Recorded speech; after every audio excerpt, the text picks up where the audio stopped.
not bad, I guess.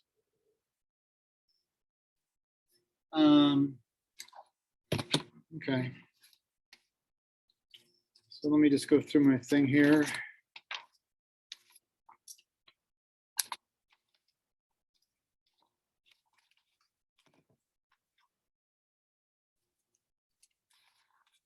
Okay, kind of do this just so I can get to know names better.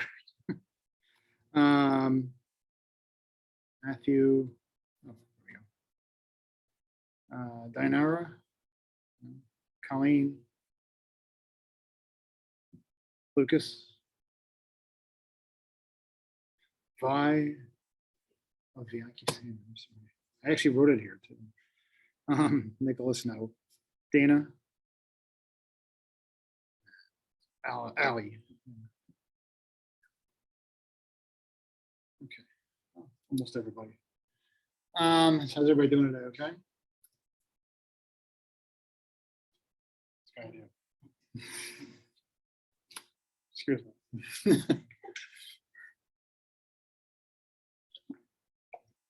You know what? Drinking is good, so feel free to do that. Stay hydrated, drink coffee, stay caffeinated. All right, so we have our first assignment plan and everything, which we talked about. That's due today, right? And just so you know, as I said before, I wanted to get those profile assignments in, so I did my deal before that. And I would just have to say that we're probably gonna have to work a bit on writing. Okay, I don't think that sounds insulting or anything like that. Okay. I think the main thing is just really just trying to find the right angle of things. Okay. All right. I know this is a weird way of spelling lead, but that's how they typically do in business. And I like to kind of give everybody an idea, like, you know, separate this from the idea of the word lead. Okay.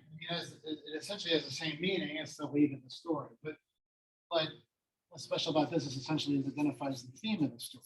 Okay. And it's the first paragraph. And I had a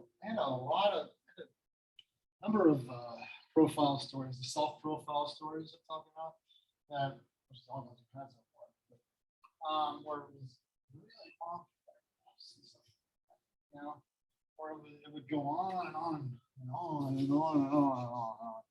And you know, what does that best resemble when you see a really long paragraph? What thing do you have to do in school?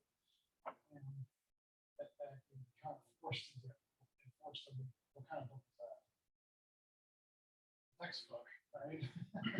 You want to try to avoid any kind of writing that resembles like a textbook, okay?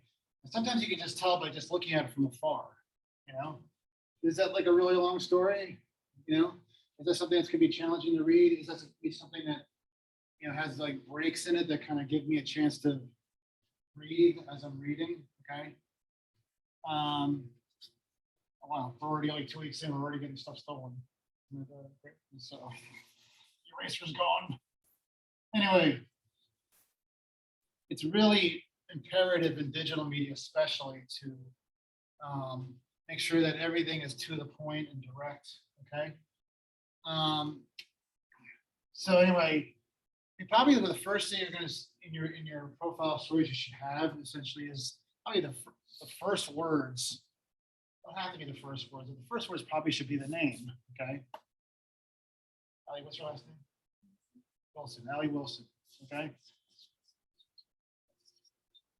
Right.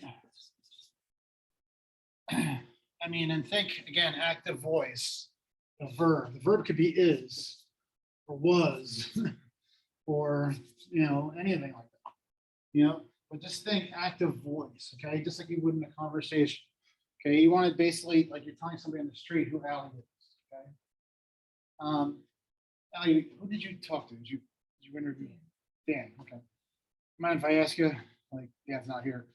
What was probably the most interesting thing Dan found about you? About you? Yeah, it's okay. I don't mean to single you out. I was trying to. Yeah, I mean, it doesn't have to be like cliff diving or anything like that. It could be like anything like, yeah. That's, I like that angle, you know? Why is that angle good? Why is that angle good? Somebody is involved in the field. Unique, yeah. And but think about the context. Always think about the context, okay? She was like not in college, you know. Would it be as interesting? It's interesting still, but would it be as interesting as that? Yeah, right. You're balancing, right? You think about you know, God, I have to deal with this with my kids and everything. We're sending my one kid to private school. For the first time this year, she just needed to change, you know. How the schools are sometimes, you know, and she's a bit bullied, you know. So she said speaking as four, it's but basically she had a really good time even the first 2 weeks. We're actually all shocked. So that's cool. But anyway, the point is that like suddenly she has all these different things to do, you know, she didn't have before, you know. But that's actually like, but it's also like made her very tired, you know. Again, if she was like, I mean, when I first got out of school, I was actually working a job in a paper in South Jersey. It was the Press of Atlantic City, and you know, I mean, when you're like in your 20s and everything, you're out of school. I mean, sometimes you're just kind of like, I literally spent like a decade in the 90s doing this. You know, I think I just laid on my couch all the time, not the whole time, but it just felt that way, you know. But so if I actually did some kind of activity, it was like a big deal, you know, for me. I would actually go out and do. I think I played on basketball or something like that, you know. But if you're actually going to school full time, you know, I mean, it was easy for me to do. I could just do it. But if you're going to school full time and you got to like maintain your grades, it's tough. So, and I know from my own personal experience with my wife that this can be very demanding, you know. So, you know, I think that actually would work as a theme. But you want to make sure that pretty much that is the theme throughout the story. Okay. You want to answer the who, the what, and the where. Okay. And the why. Okay. I mean, each paragraph could essentially answer that question, or maybe like sometimes there's like, you know, two of the same question. It could be like, well, how did? Oh, actually, a lot of this is like, what did she do? Probably like the first question. Okay. I'm sorry, my handwriting is terrible. Well, it's normally terrible, but what does she do? How does she do it? It's kind of what we were talking about before, you know. All right. And you just pretty much just stay on that string throughout the story. Okay. You keep it as simplistic as possible. Okay. I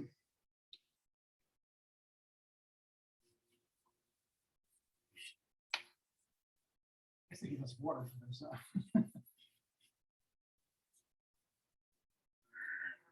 This is what happens when you're not in the classroom for a year and a half. You come back and you're like, what did happen to my crummy classroom? They took away my crummy erasers. Anyway, it's good. All right.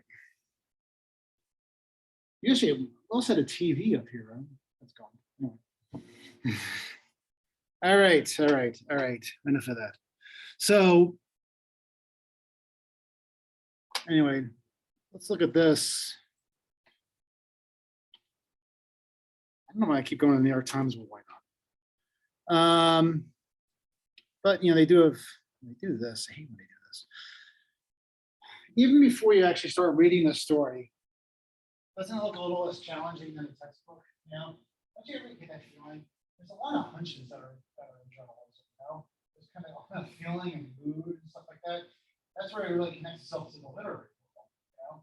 Because, you know, so much of what you want to read depends on your mood, right? Often, right? Some people like to read a lot. Some people like to read, keep themselves busy. Some people read it to enjoy themselves. Some people read because they have to, you know? When you actually look at this story, you get the impression that it's something you don't have to read. I mean, it is actually a subject matter you all should read, but it's like something that makes you feel like little bit at ease because it's not like, you know, thrown at you. It's basically something that says like, hey, you can read this at your own pace. It gives you the great thing about news writing is that it kind of gives the reader to read it, gives them a chance to read it at a certain pace that, you know, allows you to, again, take breaks as you read. Okay, and even if you don't want to read anymore, you can kind of jump out. Gives you the opportunity to leave. That's another great thing about digital writing, digital news writing, is because now this is how the style is set up. You know, if you look at an old-fashioned newspaper, the paragraphs are actually kind of together. There's no spaces. What this does, it actually signals to you that, hey, look, you don't necessarily have to keep reading. You can stop and break right there and leave. That same deal here, you know. Gives you like a chance to pause and breathe, okay?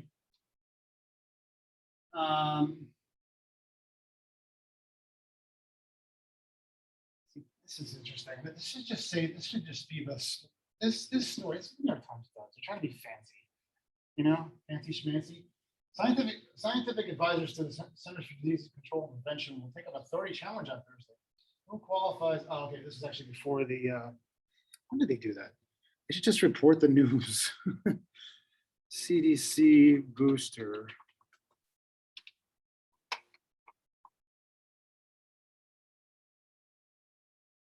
Let me get somebody who actually reports this straight. Yeah, USA Today. There you go. Whoops. No thanks.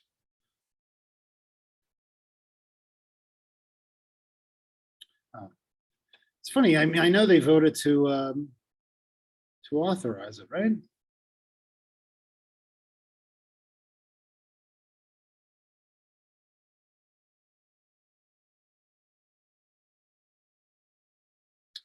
Barons. Oh, God. Okay, hold on a second. The Food and Drug Administration authorized a booster dose of Pfizer's COVID vaccine for certain Americans late Wednesday, bringing the rollout of the shots one step closer to releasing the date. Okay, so there we go.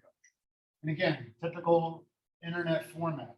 Paragraph space, paragraph space, paragraph space, okay?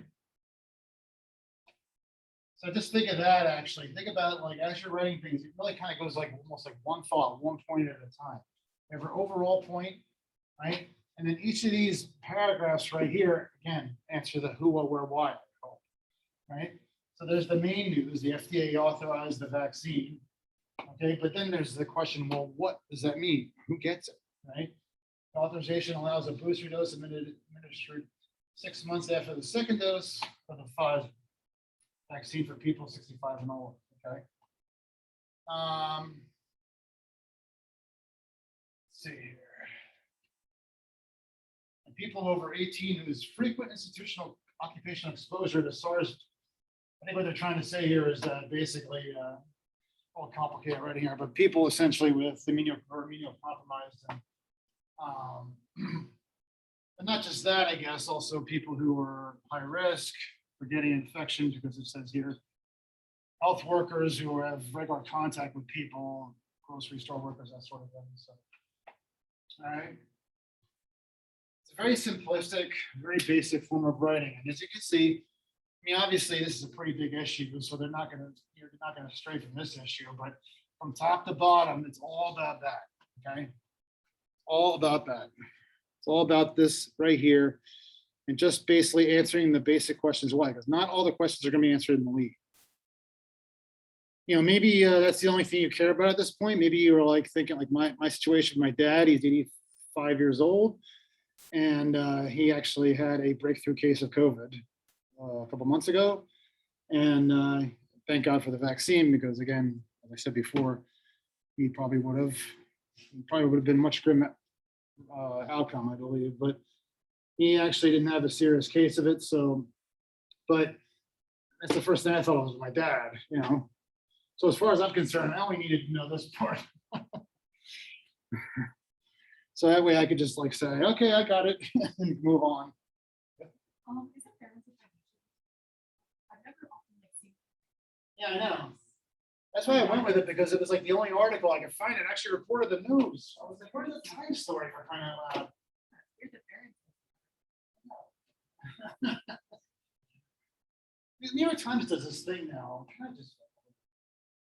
The New York Times does this thing now where they kind of say, like, oh, let's like do a running account of what's going on during the day. You can't find a freaking news. That's what I was showing you before. Apparently, they still had the old story out. Digital news world, saying that they're going to consider this. What? So anyway, I guess CDC is actually supposed to. I think people get all this messaging is all confusing. The CDC is actually supposed to consider it. And what they're probably going to do is do the same thing the FDA does. This to me is like the bigger news. This happened late Wednesday.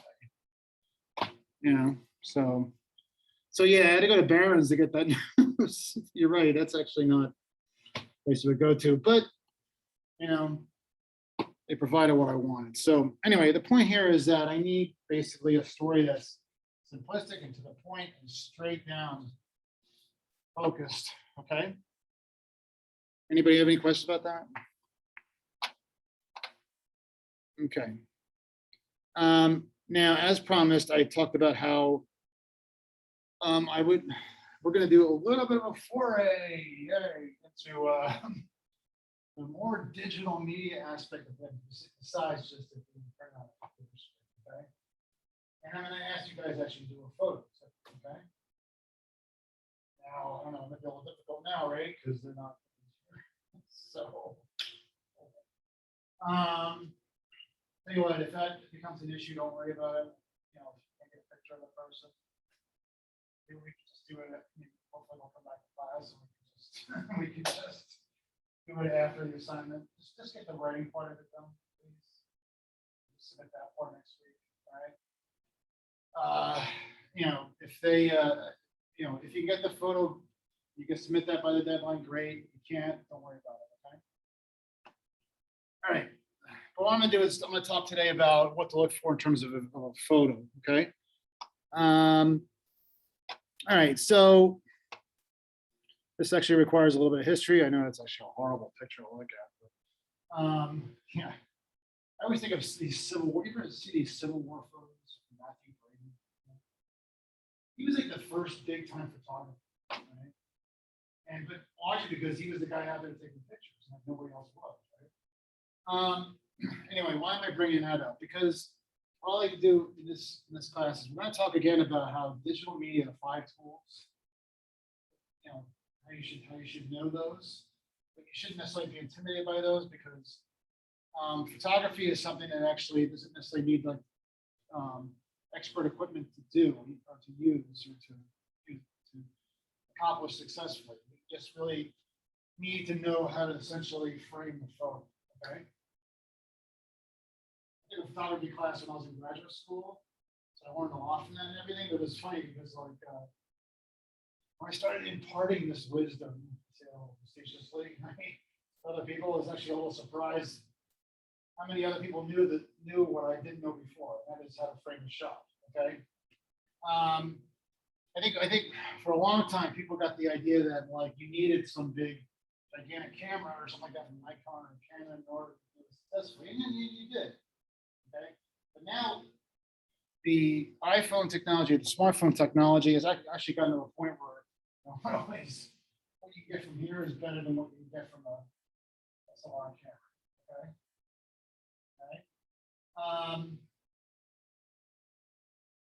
And one of the reasons for that is also the pixels, which is probably a term you've heard of. Do you know what a pixel is?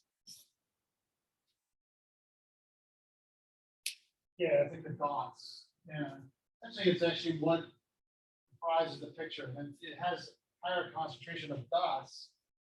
You know, that means that you have a clear photo. Okay, and you can actually expand it. You can actually like, you know, you can crop the photo, it'll remain clear. A lot of times it won't remain clear. If you have a low pixel photo, you try to stretch it out, and you never notice that, it'll be like blurry. But they call that pixelation, right? All right. So anyway, so it was like a big freaking deal one time to actually take photos of a photographer, especially for a news organization or something. And you know, it was a big deal. Well, not because you needed the equipment, you know. There's the late McDonald once said, like my grandfather, he stood in front of a photo, it took like 6 hours. pull that thing and it explodes. Well, actually, that was supposed to be meant to be a joke, you know? But it's true, that's kind of what it was. It was like a big freaking ordeal. And not only that, I didn't really kind of have like an idea like how to do it. You know, everybody always posed, you know. You know, but much like we talked about before, you know, once like I would say, I mean, there was a great photographer in the early 20th century, don't get me wrong, but for newspapers, but it really kind of took TV capturing the images that newspapers weren't getting to get newspapers off their butts to do it right, okay? And really start taking the kinds of photos that actually like really kind of connect the people, okay? This is probably one of the most famous photographs ever, maybe one of the 5 most famous. Anybody know where that's from? You don't know this one. This is the Kent State shooting in 1970. This is when Vietnam War protesters were on the Kent State University campus, and National Guard members actually were there, supposedly trying to control the crowd, and they just started shooting. And they killed 4 people. And I believe a couple of them were protesters. So there was this, you know. It was Neil Young, the famous rock and roll musician. This photo inspired him to write the song Ohio. So anyway, so, you know, sometimes it's like just a matter of being there and just being there and getting the photo. And it doesn't necessarily require, like, again, like all the expert thinking in the world or anything like that. Sometimes it's just a matter of this one. I worked with this guy. I took this picture. He literally just kind of turned to his right and just started clicking, you know? But again, the idea is actually just trying to make sure that, you know, there's a lot about photography that's easy, but there's a lot of it that's hard. And the hard part is just trying to get that photo right, trying to get the frame just right, okay? It's interesting, actually, like the photographer's batting average typically is usually like, probably like 0.0001. A lot of times they'll be at a situation like this, and they'll just like take lots and lots and lots of pictures.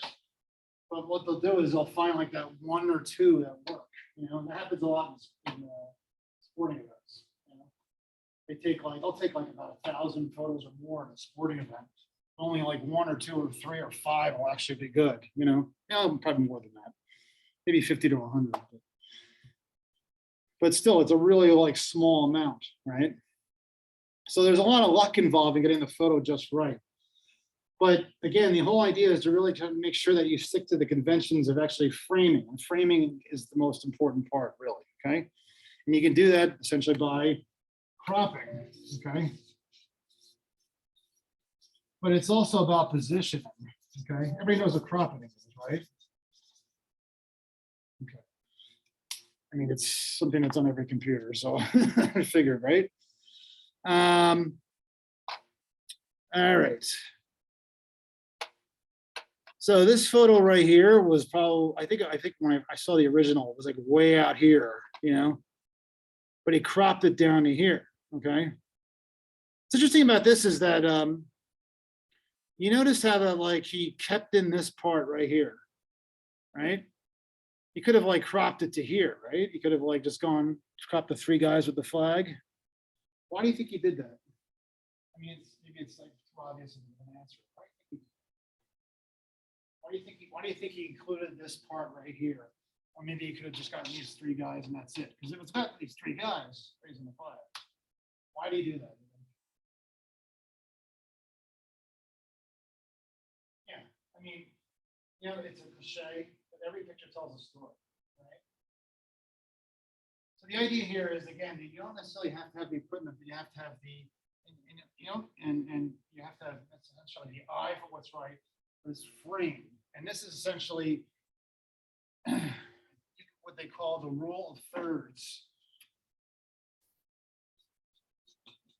The rule of thirds, that's probably something you might have heard before too,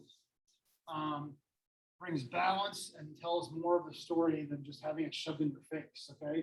How many times have you seen a photo of somebody, they call it a mug shot or a headshot, where it's like something that looks like from like a prison photo, you know, and it's kind of like the face is up like this, you know. What we want to do is avoid that. We want to have a photo that's balanced, okay?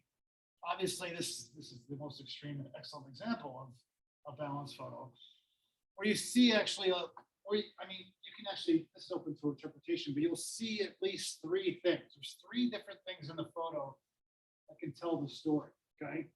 So what are maybe like three different things that like essentially tell the story here? It's not as easy as saying three people. What are three? Yep, men, the flag, and the destruction. Now, sometimes like the photo is like this. When you say rule of thirds, you got something going on here, something going on here, something going on here. Oftentimes, and the best way to take a photo, and actually I suggest this for your, I suggest it, I really require it. I probably should have put that in the assignment, is I really need to take this profile photo horizontal, okay? It's better to get a fuller picture by going horizontal. I mean, this particular example, you know, I mean, I could go vertical because it's such a great photo, right? But for a profile photo, more times than not, it's best, or any photo, it's best to go horizontal, okay? Yeah, sometimes the thirds could be something like this, you know? But it's all about making sure that you have essentially a balance and a fullness of content in the photo, okay? Much like you would in a store. You try, in a photo, you try to tell the who, what, where, why, when, try to answer those questions as much as close as you would to like a store, you know.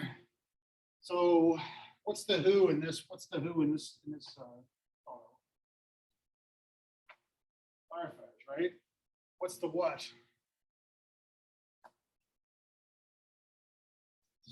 9/11 destruction, yeah. Where? New York, right? Everybody knows it's New York, because look, you know. Because if it was just here, you wouldn't be able to answer probably at least two of those questions, you know. You know, you can't necessarily, I mean, say why or anything like that, but at least you can answer like at least three or four of the questions, you know. So you try to establish as much as possible, especially the where and the what, okay, in a photo as much as possible, okay. All right, so how do you do that like with a profile photo, which is difficult, okay? Give me one sec.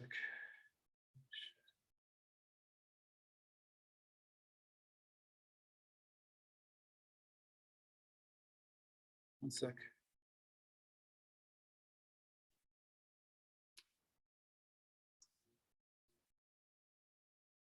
All right. So for a profile photo, there's probably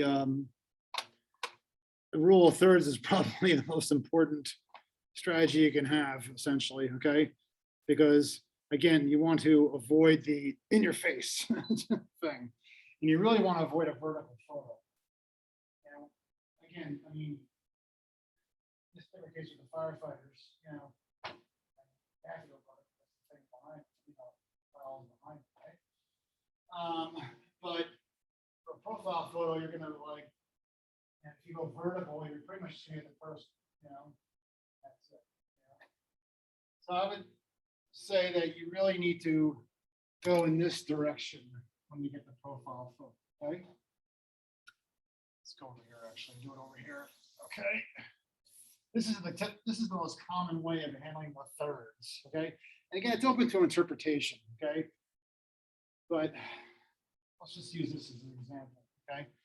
So for your stories that are due next week, you're doing essentially about pursuits, right? So obviously you want to get the who, you're gonna get the who, the person, obviously. That's not what you're never gonna avoid that. They always like really, news organizations, I mean, photographers of all types always try to encourage to get people in photos. I mean, obviously if you're taking a picture of a majestic sunrise or something like that, or a sunset in the Pacific Ocean or something like that. But if you're doing like a news photography or something, I mean, the stories are about people and you quote people, right? So in a photo, you just should like try to get a person, because if the story's about people, then the photos should be about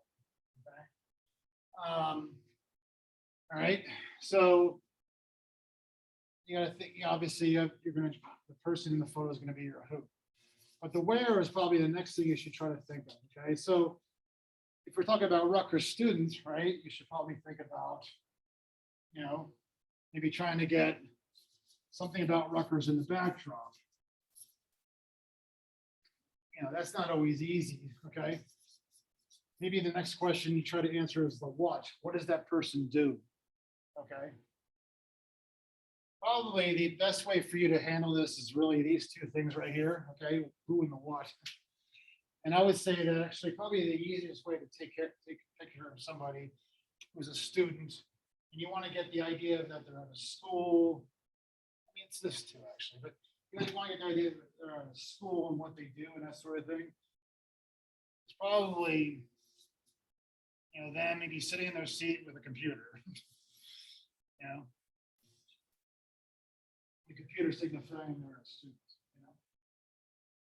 Sometimes it's good to actually maybe this isn't the easiest way to do it, but maybe it's good, maybe if you can actually get like something that's like Rutgers oriented over here to signify the where. I mean, it's not really possible in this classroom. I used to have Rutgers stuff in this classroom. So I was able to do this more easily, Maybe it's something that could be done out in the hallway. I don't know. I'm just trying to think I'm trying to think outside the box here. We try to achieve balance by trying to get the who, the what they do, and the where it is in the photo. Okay, maybe it's easier to do it like this. You get this right here. And there's something about Rutgers right here. Like like a sign or something like that. All right. Maybe there's something like on their bag or something like that, or their computer. Actually, you can also do this. The computer could also go into two frames. Okay, maybe the keyboard here. This is really something that's open for interpretation. And to be honest with you, I'll be honest with you. When I actually evaluate photos as part of your story package, I pretty much just look for balance in the photo or anything like that. I don't really try to look for I don't really grade. I don't expect it to be a Pulitzer Prize winning photo. Let's put it that way, okay? So maybe like in the back of their computers, their laptop is like something Rutgers on it or something like that. And right here, they're typing on the keyboard, okay? So maybe that could be considered another element of the frame, okay? It could be something on their shirt, So anyway. Do you have any questions about that? All you can do actually is pair it off, and I can see if maybe I know it's not. I don't think people here actually like that each other. We might need to take pictures of each other, and then I'll see if I'll get them and see if we're on the right track. And try to think about again 3 different parts of the photo and try to essentially answer the who, the where, and the what. Okay. And I think kind of yeah, but maybe there's a more creative way than that, all right. And so can we do that? And then what I'll do is I'll check back and see how you're doing. Right. No. I mean, I feel guilty about saying that. I feel guilty about asking you about this. Oh. I am not very caffeinated today. You want to go out in the hallway? That's great. I just didn't want to make you feel pressure. You don't have to go out in the hallway if you don't want to, but it's fine. So yeah. No, actually, I appreciate it. All right. So you'll check back in about 10, 15 minutes. All right, thanks very much. You can show me on your phones or whatever.